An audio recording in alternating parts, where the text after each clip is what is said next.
Tonight, we do not gather to celebrate. We gather to remember. We remember what happens when love is rejected, when truth is silenced, and when power crushes what it cannot control. Tonight, the light does not overcome the darkness. Tonight, the darkness has its hour.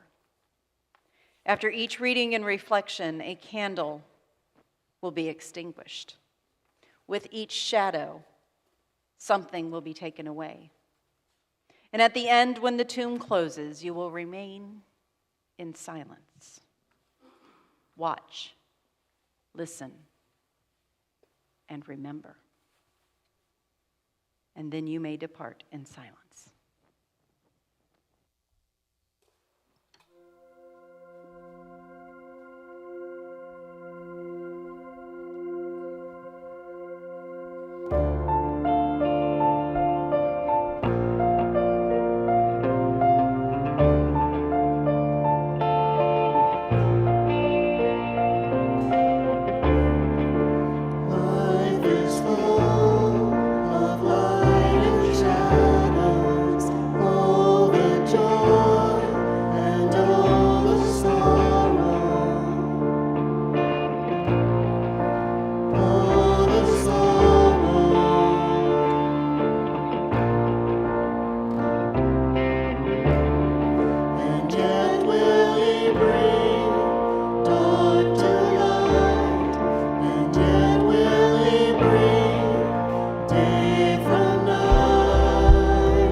While he was still speaking, Judas, one of the 12, arrived.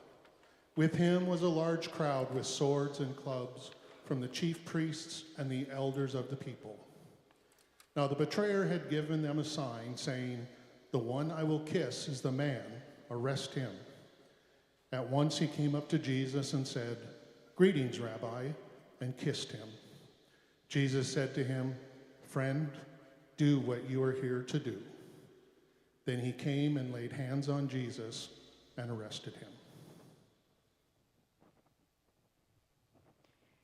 It did not begin with soldiers. It began with a friend, a shared table, shared bread, shared years. No one forced Judas's hand. He was driven simply by disappointment and disillusionment. The quiet decision that Jesus was not who he had hoped him to be. Betrayal rarely feels like evil when we commit it. It feels like justification.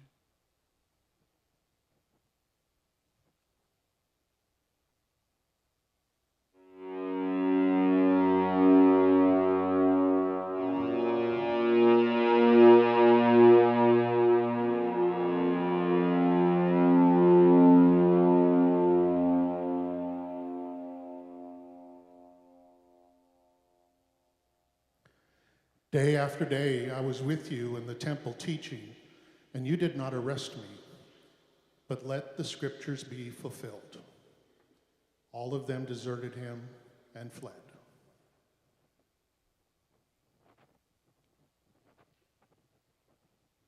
They all said they would stay. Peter swore he would die first. But when fear entered the garden, courage fled. The disciples ran, not because they stopped loving him, but because they were afraid. Fear has always been stronger than loyalty.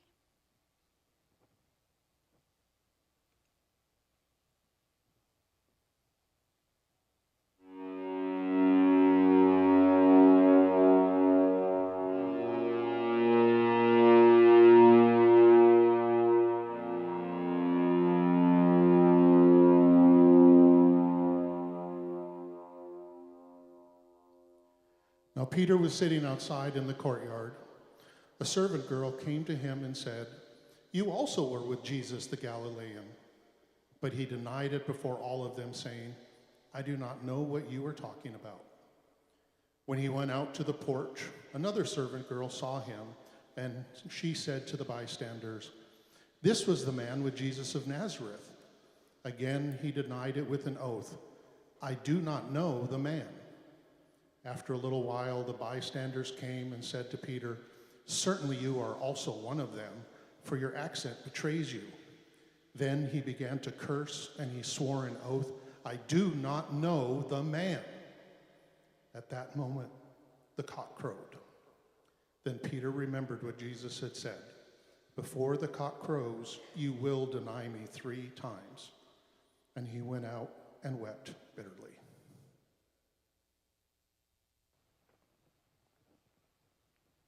Peter did not run far. He stayed close enough to watch, close enough to care. But when someone asked if he belonged to Jesus, he said no. Not once, not twice, but 3 times. The greatest failure is not hatred.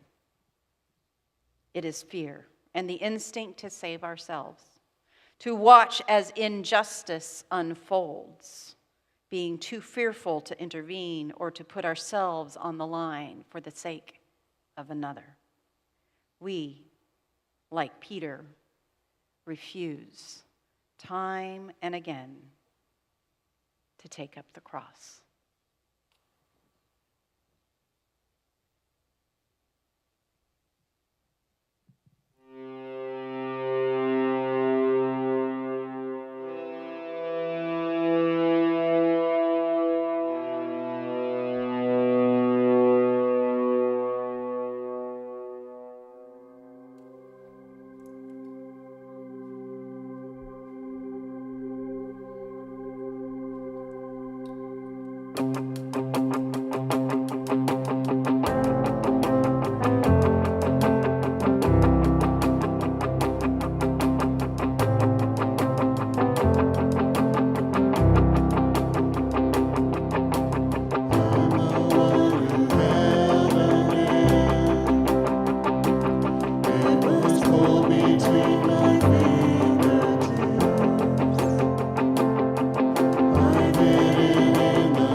Pilate then called together the chief priests, the leaders, and the people and said to them, "You brought me this man as one who has incited the people, and here I have examined him in your presence and not found this man guilty of any of your charges against him.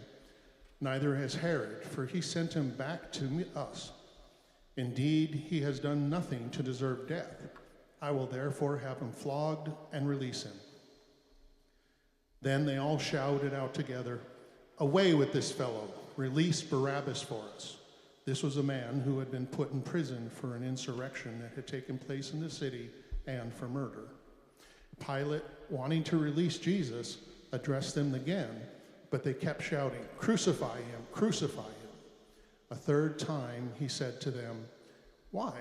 What evil has he done? I have found in him no ground for the sentence of death. I will therefore have him flogged and then release him." But they kept urgently demanding with loud shouts that he should be crucified, and their voices prevailed. So Pilate gave his verdict that their demand should be granted. He released the man they asked for, the one who had been put in prison for insurrection and murder, and handed Jesus over as they wished.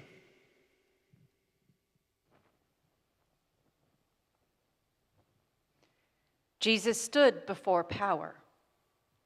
Pilate knew he was innocent. The crowd knew he was innocent. Truth stood in front of them. And still, they chose violence. Not because it was right, because it was easier. Because truth is fragile when power feels threatened. We still choose what wounds us instead of what heals us.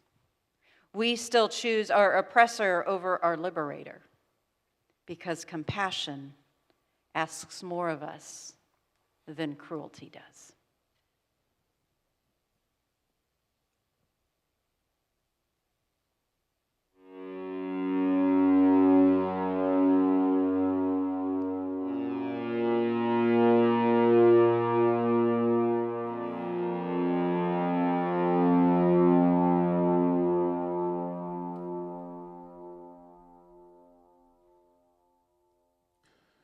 And they clothed him in a purple cloak, and after twisting some thorns into a crown, they put it on him. And they began saluting him, "Hail, King of the Jews!" They struck his head with a reed, spat upon him, and yet knelt down in homage to him. After mocking him, they stripped him of the purple cloak and put his own clothes on him. Then they led him out to crucify him.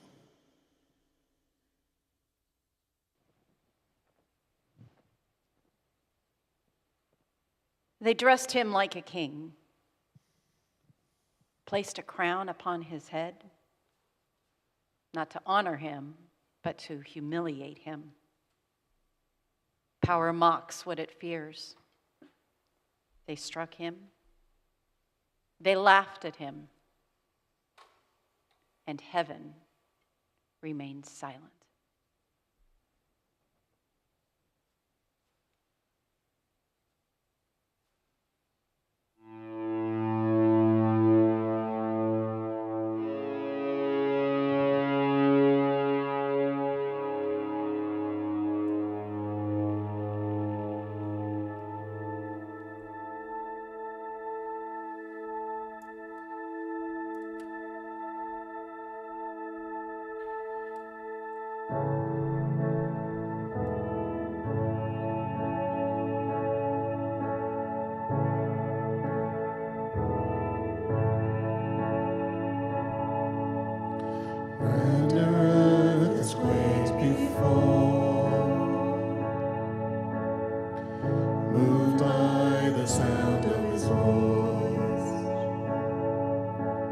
Seas that are shaken and stirred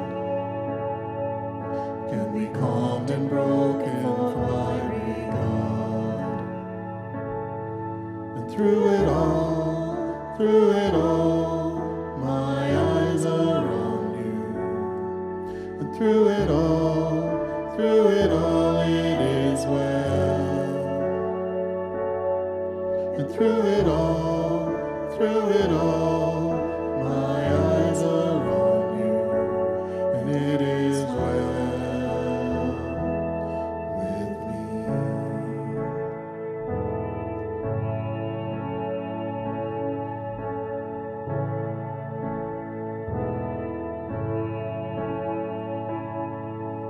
Far be it from me to not believe,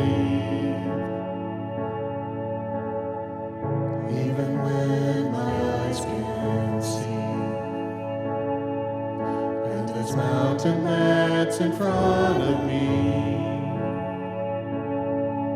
will be thrown into the midst of the sea. And through it all, my eyes are on you. And through it all, it is well. And through it all, my eyes are on you, and it is well. It is well. So let go, my soul, and trust in Him who waits and will still know His name. So let go, my soul, and trust in Him who waits and will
It was 9 o'clock in the morning when they crucified him. The inscription of the charge against him read, "The King of the Jews." And with him they crucified two rebels, one on his right and one on his left. Those who passed by derided him, shaking their heads and saying, "Aha, you who would destroy the temple and build it in 3 days, save yourself and come down from the cross." In the same way, the chief priests, along with the scribes, were also mocking him among themselves and saying, "He saved others, he cannot save himself. Let the Messiah, the King of Israel, come down from the cross now so that we may see and believe." Those who were crucified with him also taunted him. When it was noon, darkness came over the whole land until 3 p.m. At 3 o'clock, Jesus cried out with a loud voice, "Eloi, Eloi, lema sabachthani," which means, my God, why have you forsaken me?" When some of the bystanders heard it, they said, "Listen, he is calling for Elijah." And someone ran, filled a sponge with sour wine, and put it on a stick and gave it to him to drink, saying, "Wait, let's see whether Elijah will come take him down."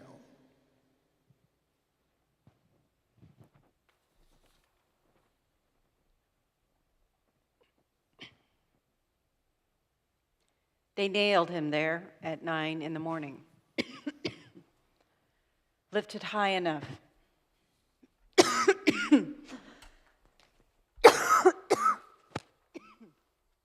for everyone to see.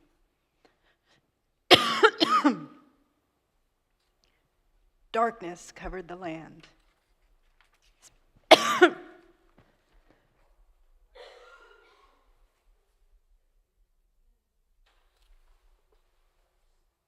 Thank you. Sorry.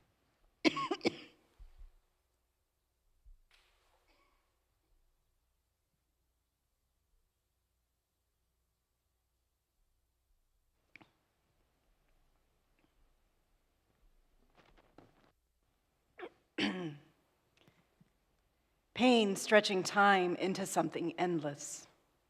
People passed by. Some watched in silence. Some laughed. Some told him to save himself. And from the cross he cried, my God, why have you forsaken me?" The deepest suffering is not only pain, it is the feeling of being utterly alone. Even Jesus knew what it was to feel abandoned.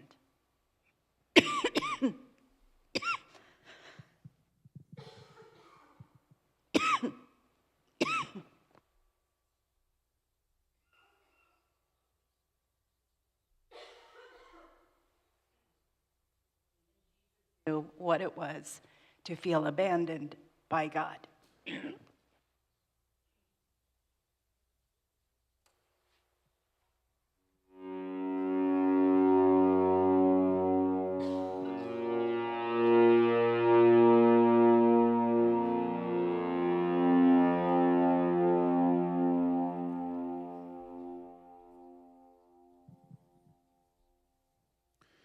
It was now about noon, and darkness came over the whole land until 3 p.m, while the sun's light failed and the curtain of the temple was torn in two. Then Jesus cried out with a loud voice, "Father, into your hands I commend my spirit." Having said this, he breathed his last.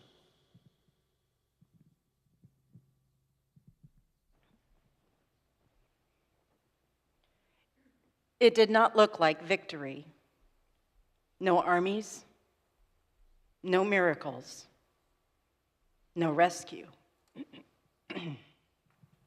For hours he hung there, each breath harder than the last, each moment asking more of his body than it could give. The crowds grew quieter. The mocking faded. Even the sky seemed to turn away. Those who loved him could do nothing now. They could not loosen the nails. They could not carry the weight for him.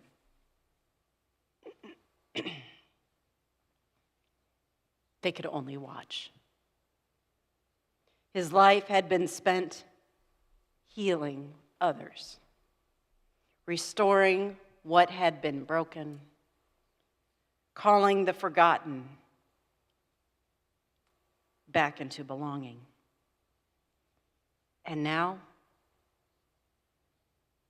there was nothing left to give but one final breath, one final surrender, and then silence. The voice that had spoken light into darkness fell quiet. The hands that had lifted the fallen hung still. The heart that had loved without condition stopped. And the world held its breath.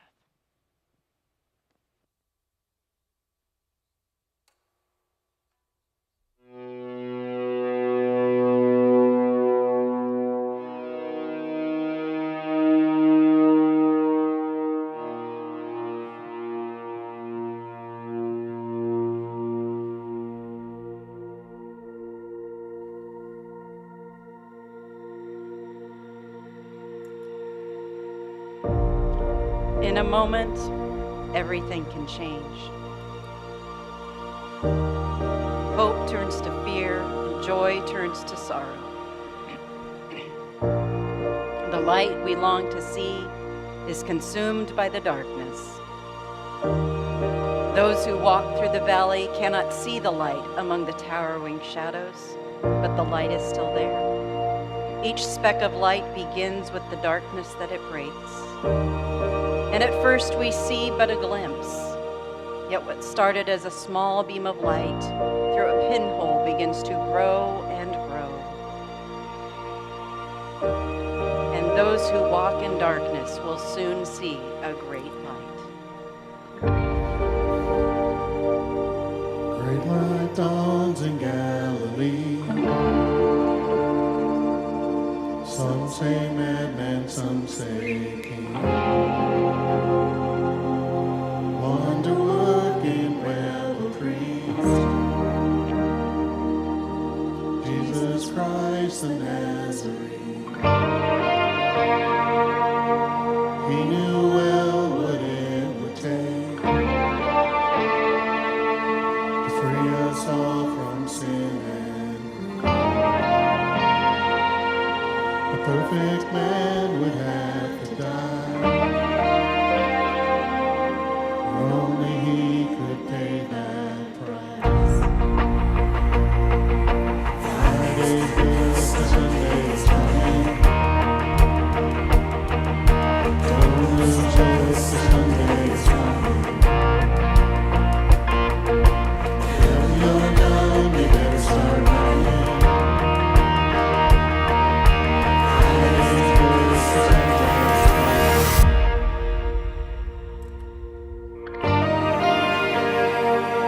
So they let the soldiers take him in, as a friend betrayed him without regret. There before the mocking crowd, like the lamb to the slaughter didn't make a sound. Then he carried that cross to Calvary. To set us free. As the nails went in the sky went dark,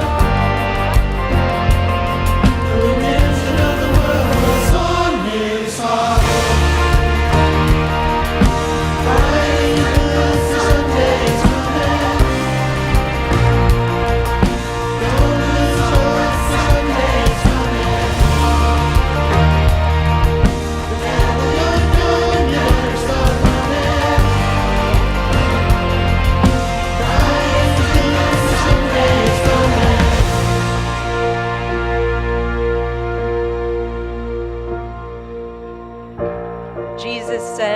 am the light of the world.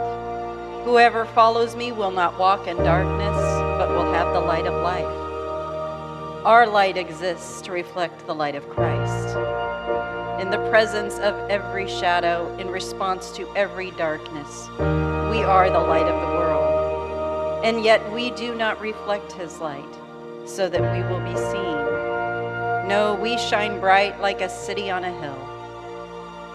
For on a hill called Calvary, Jesus Christ suffered and died for the sins of the world. But for a moment, the light of Christ was consumed by the darkness.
Were you there when they crucified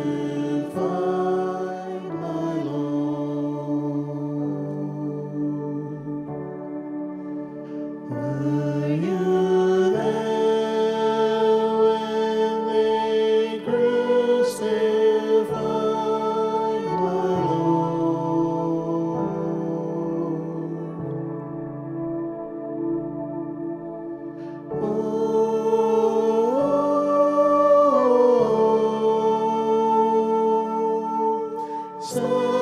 Sometimes it causes me to tremble, tremble, tremble. Were you there when they crucified my Lord? Were you there when they nailed him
my God, why have you forsaken me?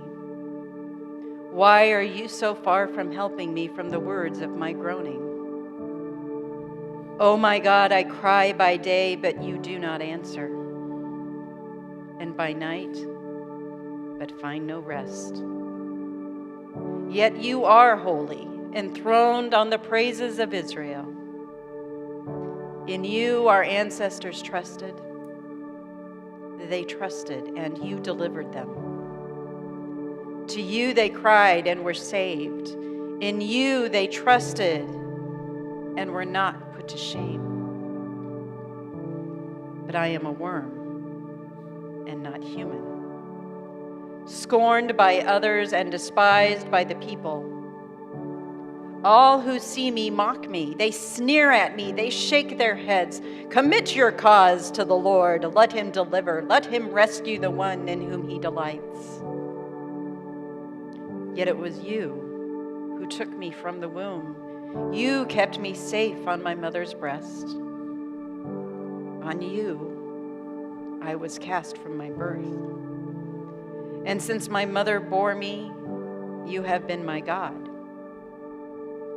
Do not be far from me, for trouble is near, and there is no one to help. Many bulls encircle me, strong bulls of Bashan surround me. They open wide their mouths at me like a ravening and roaring lion. I am poured out like water, and all my bones are out of joint. My heart is like wax. It is melted within my breast. My mouth is dried up like a potsherd, and my tongue sticks to my jaws. You lay me in the dust of death, for dogs are all around me. A company of evildoers encircles me. They bound my hands and feet. I can count all my bones. They stare and gloat over me. They divide my clothes among themselves, and for my clothing they cast lots. But you, O Lord, do not be far away. O my help, come quickly to my aid. Deliver my soul from the sword, my life from the power of the dog. Save me from the mouth of the lion. From the horns of the wild oxen you have rescued me. I will tell of your name to my brothers and sisters. In the midst of the congregation, I will praise you. You who fear the Lord, praise him. All you offspring of Jacob, glorify him. Stand in awe of him. All you offspring of Israel. For he did not despise or abhor the affliction of the afflicted. He did not hide his face from me, but heard when I cried to him. From you comes my praise in the great congregation. My vows I will pay before those who fear him. The poor shall eat and be satisfied. Those who seek him shall praise the Lord. May your hearts live forever. All the ends of the earth shall remember and turn to the Lord, and all the families of the nations shall worship before him. For dominion belongs to the Lord, and he rules over the nations. To him indeed shall all who sleep in the earth bow down. Before him shall bow all who go down to the dust. And I shall live for him. Posterity will serve him. Future generations will be told about the Lord and proclaim his deliverance to a people yet unborn, saying, he has done it.